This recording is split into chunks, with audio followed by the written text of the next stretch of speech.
Good afternoon. It is Tuesday, my favorite day, January 30th, and we are looking at the Euro and the NASDAQ today. Had a bit of an off day today in the room. I fumbled around. I think I had a stroke last night or something. Don't know what my problem was. Could not get the chart set up. And then I realized what my problem was the NASDAQ market. Let me show you what I'm talking about. Um, when you come into the market, and well, first I had just opened the wrong size bar on it. I think I had a 2.4 or a 3.6 bar, and that just whipped me around immediately at the open.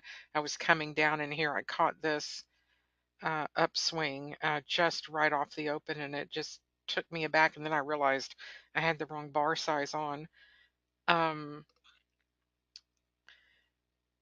I just was flubbing around.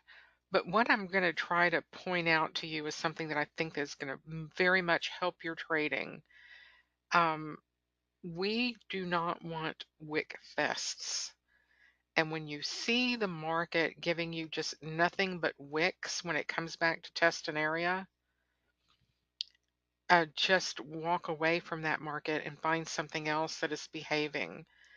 And I kept trying to force this market, and it was wicking me and pushing me in and out of these trades.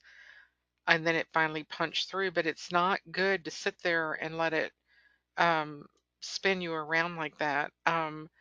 You want to see a market behaving like this. This is nice behavior. And this you just stay away from altogether. My God, if you're ever trading and you start to see this kind of crap, run. Just don't even ask. Just turn the instrument off to something else.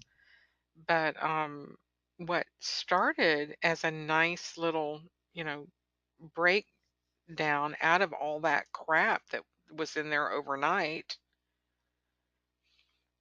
um, turned very wicky and very difficult to trade.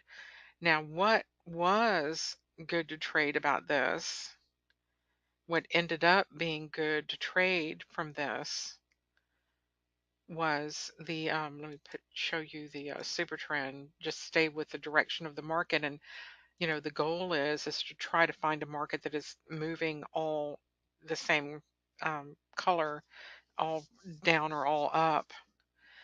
Um, but what is successful is trading the high-low too, because you can minimize your risk and sit on a bar that's going up and down without getting shaken out, and until you can get your profit target.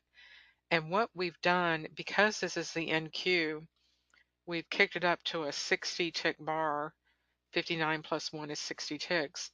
Because it's $5 a contract, you split that in half, you're really trading $300, not $600 to begin with, because it's $5, not $10.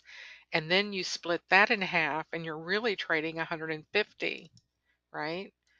So if you take your 15 ticks, or 20 ticks is what, I think the standard is, um, you're able to make a success out of it because you enter at a very specific location.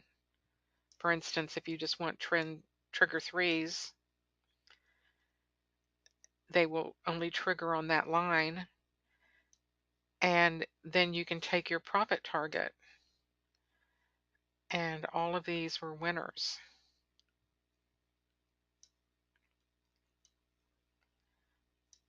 Okay. Likewise, if you trigger on the other two triggers, one or two, it's the same principle. Set your risk, and then you're able to minimize or maximize your trade, because if you wait for it to go into an outlier and then come back in, you're going to hit trigger 1, trigger 2, trigger 3. You're in 3 contracts, and so you're able to get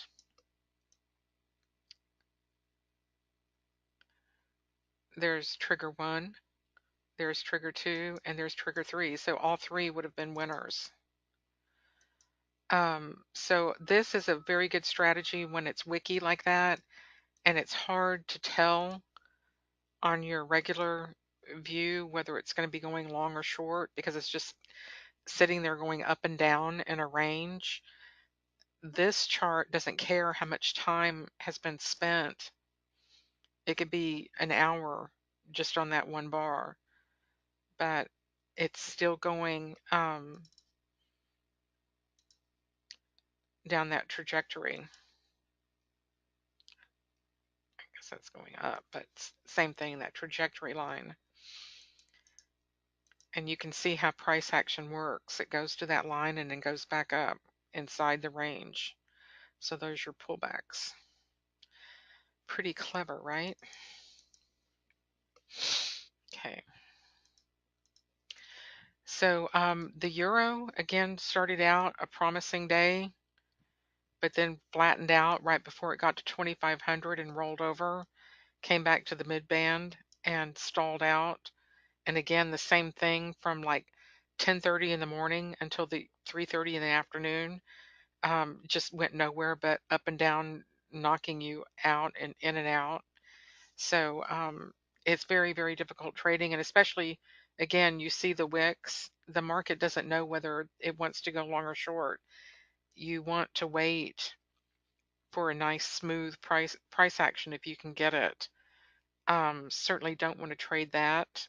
So when you turn your chart on and you just see red, white, red, white, red, white, red, white, just leave. There's no even sense staying in that because you're just gonna cough it up, cough your money up to the market. That's what we want. Something orderly, nice and smooth, nice smooth behavior, and then you put your indicators on it, and you can get your trades.